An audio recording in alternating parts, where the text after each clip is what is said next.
Brutal accident in Hamilton's pit lane during a practice session in Pirelli. Stay until the end to find out all the details. This is probably the first time you're hearing about this news, so I urge you to stay until the end before talking about it with your friends, because every detail matters. Subscribe just to stay tuned for the Formula One news no one else explains to you. The morning sun had barely begun to warm the asphalt at the secluded Pirelli test facility in northern Italy, when the silence was shattered by an incident that would echo through the paddocks of Formula One like a sonic boom. What began as a seemingly routine and highly confidential dual-team tire evaluation session between Mercedes and Ferrari, shrouded in layers of NDAs, encrypted comms, and blacked-out logistics, spiraled within seconds into one of the most jaw-dropping, physically jarring, politically explosive events of the 2025 season. This was not just a crash. This was a moment that rewrote protocols, shattered team morale, ignited conspiracy theories, and left even the most jaded engineers speechless, jaws slackened, holding telemetry printouts like meaningless relics from a world that made sense 5 minutes earlier. The Pirelli session had been orchestrated with military precision. Mercedes had flown in a skeleton crew of its most trusted personnel, many of whom operate under code names even within internal documentation. Ferrari, ever the cloak-and-dagger institution, insisted on a blackout perimeter around their garage. No phones, no drones, no leaks. Even the catering team had been swapped out last minute with employees vetted for generational loyalty to the Scuderia. Subscribe just to stay tuned for the Formula One news no one else explains to you. Lewis Hamilton, chasing a phoenix-like return to dominance, had been driving the wheels off a new spec of the W15 that had only been seen in simulation builds before this session. Dubbed Spec K, the car was rumored to include a revolutionary thermal regulation system using a graphene-based cooling grid embedded in the floor. Engineers whispered about it as if it were a myth. Hamilton himself, after the first run, allegedly told his race engineer over the closed channel, "This is it. This is the one. I haven't felt anything like this since the W11. Balance is divine. She's whispering to me through every corner." Leclerc, on the other hand, had arrived with fire in his veins. After weeks of frustration and quiet tension with the Ferrari camp, particularly over persistent rumors that Carlos Sainz was negotiating a shocking return, the Monegasque was hungry. His SF-24 carried updates straight from the Maranello lab codenamed Rosso-Veleno Red Venom, featuring a new front-wing concept and an ultra-sensitive feedback rack system. In short, both drivers were strapped into machines that were the bleeding edge of engineering warfare, and neither had any intention of lifting off. The crash did not happen on track. It happened in a zone where Formula One gods do not fall, on the pit lane exit, during what should have been a simple synchronized launch procedure meant to test launch maps under hot tarmac conditions. But there was nothing simple about what followed. Telemetry showed that Hamilton's launch was initiated precisely 1.042 seconds after pit lane lights went green for simulation. His reaction time was beyond elite, almost inhuman. Mercedes engineers were cheering in silence, watching the numbers spike like a perfect crescendo in a symphony. But just 0.681 seconds after Hamilton's throttle application, Ferrari's pit wall hit the release command for Leclerc, citing a slight delay in tire blanket removal that threw off the timing algorithm. And then, hell unfolded. The two cars exited their respective garages in what was meant to be a staggered interval. Instead, they emerged almost parallel, with Hamilton slightly ahead and to the right. Leclerc, unknowingly gunning forward with limited visibility, was released into a narrowing corridor of chaos. The right front of the Ferrari clipped the rear diffuser of Hamilton's Mercedes at over 57 km per hour. It wasn't the speed, it was the angle. A catastrophic shearing motion tore carbon fiber like wet paper. The sound was unholy, something between a thunderclap and the shredding of 1,000 violins. The pit lane cameras, encrypted and stored under password-protected vaults, captured the scene in gruesome detail. Hamilton's car spun violently, rear wing detaching mid-rotation, sending shards across the tarmac like daggers. Leclerc's SF-24 lurched upward, the front right suspension snapping in real time. One of the Pirelli telemetry engineers reportedly fainted on the spot. A Ferrari mechanic dropped his tablet, mouth agape, whispering in Italian, "Dio mio, è morto?" My God, is he dead? Inside the Mercedes garage, panic exploded. The internal comms lit up like a Christmas tree. Toto Wolff, who had been watching from a backroom feed, burst onto the main floor shouting, "Cut everything. Every stream. No replays. I want full lockdown now. Where's James? Get James. And someone get me FI illegal now. Hamilton, trapped for 5 agonizing seconds, finally unclipped and climbed out. His suit was torn at the shoulder. His helmet visor was cracked, the carbon dust from the shunt coating him like ash. He looked dazed, blinking hard as if waking from a dream or a nightmare. Where's Charles? He demanded. Was that him? Was that Charles? Leclerc was still in his car, shaking. He'd gripped the steering wheel so tightly that his gloves were torn at the palms. As Marshals approached, he lifted his visor, eyes burning with rage and confusion. You told me green. You said clear. Who the F*** told me clear? There was AF*** ing car. In the makeshift medical center, the 2 drivers were placed in separate evaluation rooms. But the walls were thin. Hamilton, pacing back and forth like a lion caged, overheard Leclerc still shouting in French, and reportedly muttered under his breath. This isn't an accident. This was a goddamn setup. Whispers began. Had Ferrari deliberately mistimed the release? Was someone sabotaging Mercedes' Miami prep? Why were 2 rival teams allowed to run simultaneous exit procedures in such close proximity? And perhaps most disturbing, how did the FIA allow this session at all with so little oversight? By evening, emergency transports were already en route. Mercedes flew in a new monocoque from Stuttgart by military-grade cargo plane. Ferrari's backup car, originally meant for Miami, had to be activated immediately, forcing a cascade of resource reallocations. The paddock was in meltdown. Social media burned like wildfire. Twitter Spaces with titles like Leclerc versus Hamilton, the pit lane war, drew tens of thousands of live listeners. A YouTube channel claiming to have drone footage, clearly fake, garnered over 3 million views in hours. Rumors spread that the FIA was considering sanctions, not just on teams, but individuals. One leak even suggested a senior engineer at Mercedes had warned his counterpart at Ferrari not to run the simulation, and that warning had been ignored. As night fell over the Italian facility, an eerie silence took hold. The garages were empty, but the ghosts of what had happened lingered in every shattered carbon fiber fragment. Miami is coming. The track may be different, the skies brighter, the fans louder, but now there's a new weight in the air. What happened in that pit lane wasn't just a crash. It was a rupture in trust. A moment that will echo through garages, boardrooms, and briefing rooms for months, if not years to come. Hamilton and Leclerc may race again in Miami, but they will carry this collision with them, deep in the fibers of their minds. Because in Formula One, nothing, absolutely nothing, is ever just an accident. It happened in a blur, but the impact has left a scar on the entire paddock that might take weeks, if not months, to mentally process. The moment Lewis Hamilton's front left suspension met the rear right of Charles Leclerc's Ferrari, it wasn't just a crash, it was a violent rupture in the fabric of the Grand Prix itself, like a fault line splitting through the very soul of the race. The angle was sharp, 32 degrees, a number that now feels tattooed into the collective consciousness of every engineer, every strategist, every fan watching around the world. The sound wasn't just loud, it was horrifying, an explosion of carbon fiber that mimicked the sound of artillery, a staccato of destruction so visceral that team members in pit lane ducked instinctively as if they were under fire. The vibration could be felt even from the hospitality suites. Windows shook. Screens glitched. A gasp spread through the grandstands like a shockwave, synchronized and collective, followed by dead silence. Not even the commentary teams knew what to say. Crofty's voice cracked mid-sentence. Brundle just muttered, oh my god," as if repeating it would help make sense of the scene. The Mercedes W15 didn't just spin, it whipped, violently, counterclockwise, as if flung by an invisible force.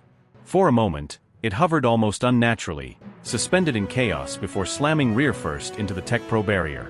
The violence of the impact registered as a red spike on the G-force monitor, 52 GS, later confirmed, a number that made even the most seasoned drivers in the paddock pale. The car didn't just crumple. It disintegrated in controlled, horrific fashion. The rear wing folded upward in a grotesque display of mangled aerodynamics. One side pod ripped clean from the chassis. The left mirror flew 20 meters into a sand trap. Flames briefly licked from the exhaust port before being extinguished by Marshals with military precision. Leclerc's Ferrari, shaken but not destroyed, twitched its way off the racing line before coming to a wounded stop, its rear suspension dangling like a snapped tendon. Leclerc himself sat there, motionless in the cockpit, hands still on the wheel. His breathing was visible even from the onboard camera, a rapid heave of his chest, his head slightly bowed. He didn't even take his hands off the wheel. He just stared ahead, blinking slowly, like he couldn't quite believe it had happened. In the Mercedes garage, total collapse. Bono was heard screaming into the mic, "Lewis, are you okay?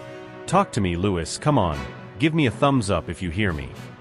There was no immediate reply. Mechanics stood frozen. One sat down on the garage floor, eyes glassy, staring at the live feed. A senior engineer knocked over a telemetry monitor by accident, but didn't even bother to pick it up. Then the feed from Turn 8 showed Hamilton, staggering, helmet still on, dragging himself out of the cockpit. He reached out with one arm, touched the barrier for balance, then clutched his ribcage with a grunt. The crowd in that section erupted into a confused applause, equal parts relief and admiration. But he wasn't okay. Not even close. Medics rushed in. He waved them off with one arm but couldn't stay upright. Two FIA medical staff caught him as his knees buckled. They lowered him to a stretcher, strapped his neck, and Hamilton, still conscious and furious, shouted through his helmet mic, "I want to see it. Play the damn footage." Who the hell turned in? Inside the Ferrari debrief room, Leclerc's first words weren't about his car, or even the race. He pulled off his gloves slowly, placed them on the table, and looked directly at his race engineer. He was there, wasn't he? His voice cracked slightly. Tell me he was already alongside. The room was silent. Someone handed him a water bottle. He didn't drink it. I need to know. If I turned in, if I caused that, he didn't finish the sentence. Meanwhile, across the paddock, chaos bloomed like wildfire. Teams were talking to each other in hushed tones. Lando Norris was seen watching a replay on his phone, jaw clenched, shaking his head. "Jesus," he whispered to a McLaren staffer. "That's not just a crash. That's a chapter in the championship." Carlos Sainz, still in his suit, stood near the Scuderia hospitality tent, arms crossed, speaking to his manager in Spanish. Charles needs to hold his line better. That was asking for it. But Lewis was too aggressive. He's going to push until something snaps. This time, it was carbon. Next time, it might be bones. Back in the Mercedes motorhome, Toto Wolff wasn't just angry, he was livid. When asked by a Sky Sports reporter whether Hamilton would be fit for Miami, his reply was terse, "Lewis will race. We'll tape him to the damn car if we have to." Then he turned and walked away without another word, his fists clenched so tight his knuckles turned white. Medical updates followed a torturously slow timeline. First came the confirmation, no fractures, but severe muscular trauma, bruised ribs, early signs of concussion, whiplash symptoms. An FIA doctor later told media outlets, off the record, "If it wasn't Hamilton, we'd be ruling him out for 2 races minimum." But it is Hamilton. The man's wired differently. As night fell over the circuit, the story evolved. Rumors flooded the press center like a tidal wave. Was Mick Schumacher on standby? Did the FIA quietly advise Mercedes to prepare a backup? Was Hamilton's scream for the replay a sign of guilt, or a desire for vindication? Was Leclerc in tears after the team briefing? One mechanic said he was. Another said he sat completely still for 25 minutes, staring at the floor, then asked if the rear suspension had telemetry overlap. By 10 p.m., the social media war was in full swing. Hashtag Justice for Lewis clashed with hashtag Let Leclerc Race. TikTok conspiracies emerged, analyzing the telemetry pixel by pixel. Edits of the crash circulated like wildfire, with slow-mo music overlays and dramatic quotes like "In that moment, everything changed." Even Netflix's Drive to Survive camera crews were seen hovering near both garages, their microphones turned on, capturing every whispered conversation. Back in the hotel, Hamilton, bruised, taped, and unable to sleep, was reportedly pacing his room. His physio, Angela Cullen, back in town for 1 weekend only, stayed beside him. "You shouldn't go to Miami," she told him. He didn't answer. He stared at a muted replay on his laptop, rewinding it, watching it again, and again, until finally, softly, he muttered, "He moved late. Too late. I had the corner. That was mine." Nobody knows what will happen next. But one thing is absolutely certain: the championship just detonated. And the fallout is only beginning. In the immediate aftermath of the incident, the entire paddock was suspended in a surreal, almost cinematic silence.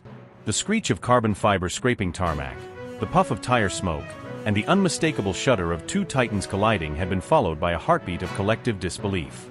And then, chaos. Radios crackled, engineers barked orders, and mechanics dashed into motion like soldiers under siege. But amidst it all, one image stood out more vividly than anything else. Charles Leclerc, climbing out of his SF-24 with trembling hands, his visor still down, fists clenched tight enough to whiten the knuckles through his gloves. A few photographers managed to capture the moment, the split second where he turned his helmeted head towards the Mercedes pit box, pausing, staring, and shaking his head with a fury that words couldn't contain. Inside the Ferrari garage, silence gave way to turmoil. Senior engineer Giacomo Bertoni reportedly slammed his tablet onto the briefing table, shards of glass flying. Leclerc, still in full gear, burst into the room and demanded answers with a tone that made seasoned mechanics freeze mid-task. "I want the replay. Now." "No excuses," he said, voice tight with rage, chest rising and falling like a piston at full throttle. An intern fumbled to load the footage. When the moment played, the exact frame where Hamilton's rear wing sliced across the Ferrari's trajectory at pit exit, Leclerc tore off his gloves and threw them at the monitor. "You gave me green," he hissed. "You said clear. That's not clear. That's suicide." In the corner of the room, Laurent Mekies exchanged a glance with performance director Enrico Cardile. No one spoke. But the silence said everything. A miscalculation. A human error in a world that punishes even microseconds of hesitation. Outside, the media buzzed like hornets. Sky Sports commentators whispered about internal chaos. Italian newspapers began drafting headlines before the sun had even set. And Twitter, or rather, the platform now rebranded as X, detonated. The hashtag Hamilton crash surged past 3.2 million mentions within 27 minutes. High-resolution slow-motion clips dissected the incident frame by frame. One account posted a side-by-side comparison of previous pit exits from the same circuit, showing just how unprecedented the timing of Hamilton's release was. Another user superimposed telemetry data and argued that Mercedes had to know Ferrari was coming, they just didn't care. Conspiracy theories ran wild. Was this a psychological maneuver from Mercedes to rattle Leclerc? Did Ferrari miscalculate on purpose to draw a penalty and manipulate grid positions? A TikTok clip featuring dramatic music and side-by-side radio communications from both teams garnered 8.6 million views in under an hour. Toto Wolff, meanwhile, was storming up and down the pit lane with a kind of kinetic energy that rattled even the stone-faced security guards posted outside the team motorhomes. Eyewitnesses say he walked directly into the FIA's temporary operations cabin without knocking. He was overheard through the thin plastic walls, voice raised, saying, "If this was allowed under current protocol, then the protocol is a joke. We are endangering lives out there, not just drivers, but every man and woman in that pit lane." The FIA officials attempted to calm him, citing preliminary telemetry, but Toto wouldn't have it. "Preliminary," he snapped. "That spin could have killed someone. I want a full audit. I want GPS overlays. I want timestamps to the millisecond." Back in the Mercedes garage, Lewis Hamilton was unusually silent. Not angry, not loud, just distant. He sat alone in the data room, visor still down, his back to the door. A young mechanic approached hesitantly to hand him a bottle of water.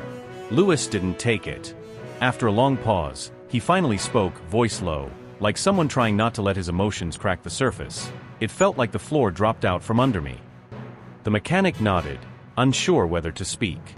Lewis continued, "I saw red in my mirrors, and I thought, no way they let him out now. But they did. And the grip vanished.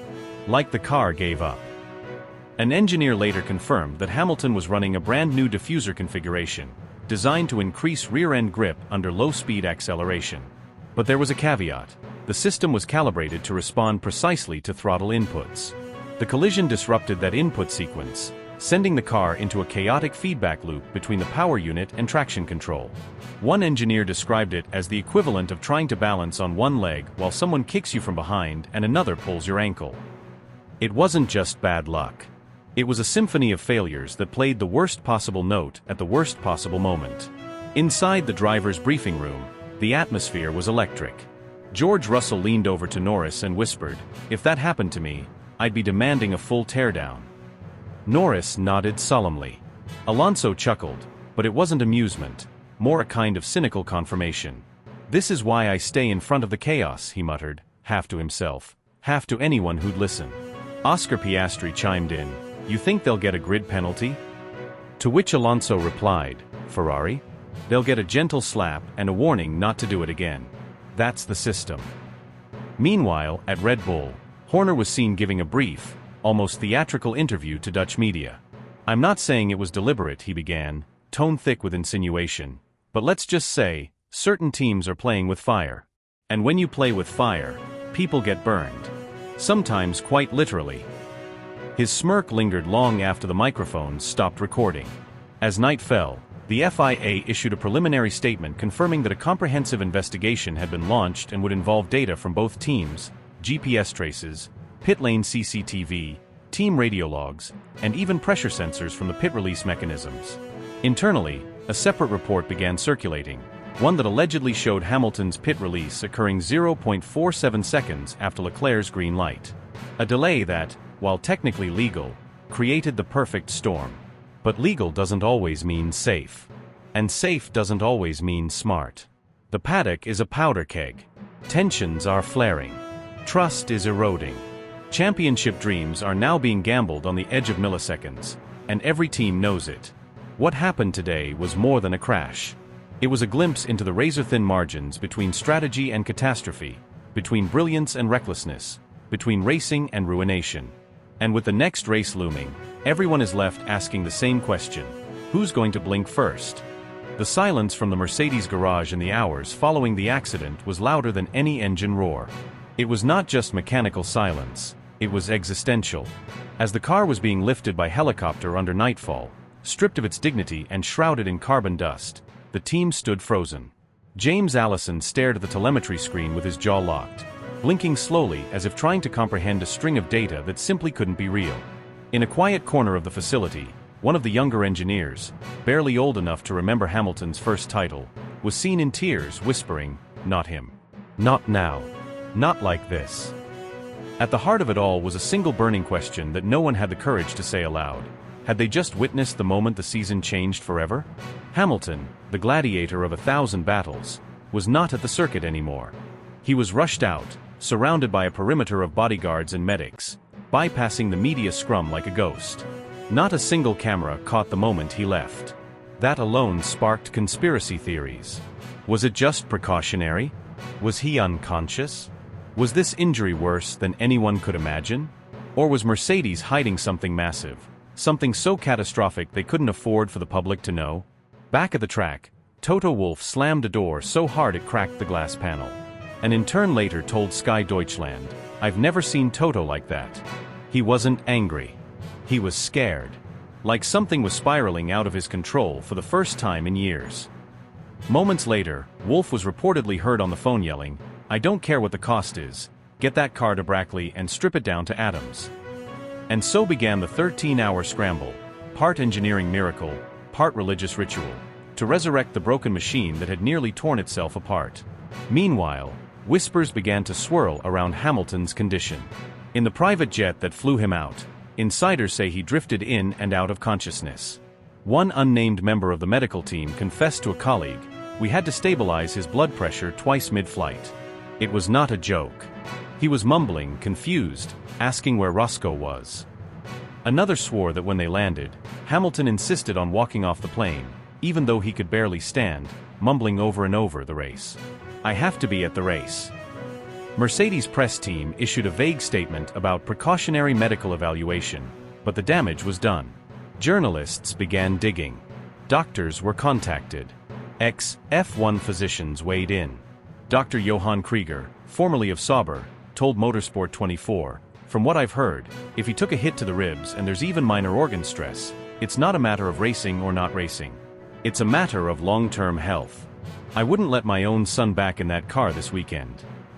The paddock erupted into a frenzy of speculation. The teams began adjusting strategies.